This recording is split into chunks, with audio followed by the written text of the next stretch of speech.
The put call parity of European options.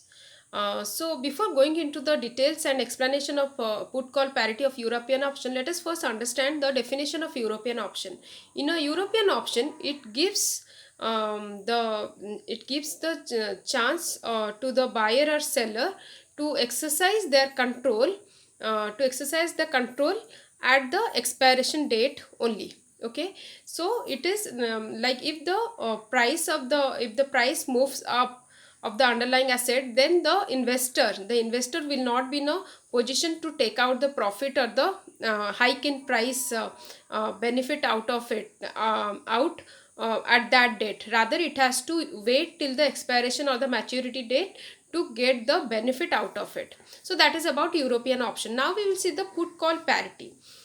Put call parity, it is a principle where the relationship between the price of European call option and the European put option will be mentioned. Okay, having with same class. Okay, having the same class, that means both the European call option and the put option will be having the same expiration date, same this strike price, and the same underlying asset. Okay, so that is about the put call parity. Now here in our explanation, put call parity of European option, here we will consider the two portfolios, the combination of two portfolios. One is fiduciary call, another is protective put.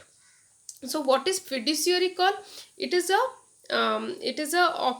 this trading strategy to minimize the loss from the to minimize the loss by using the option strategy. Okay, rather than stocks. And this protective put, in the protective put, it is a risk management and option strategy. Okay, where which involves to take a long position, to hold a long position in the of the underlying asset, and to purchase the put option, where the strike price will be equal to the current price of the underlying asset. Okay, so that is the purchase put.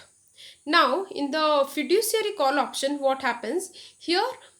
This A call option is involved, and a bond, a riskless bond is involved. Okay, and here a bond having exercise price of X. Okay, and and a call option will be involved, and in the this protective put, here a stock. Okay, stock and a put option will be involved. Okay, so now here we will see when the this underlying asset price S will be greater than or equal to exercise price. Okay, then at the if at the expiration, if the underlying asset price S will be greater than or equal to exercise price X, then what will happen? Here in the case of fiduciary call, a fiduciary call will give a value of X. Okay, will give a value of X to the bond. Okay, will give a value of X to the bond, and from the call option, the payoff will be S minus X. Okay, so the total payoff from the bond, from the riskless bond, and from the call option will be X plus S minus X. So the total will be equal to um, uh, X plus S minus X, which will be equal to S. Okay, so that is the payoff from the fiduciary call.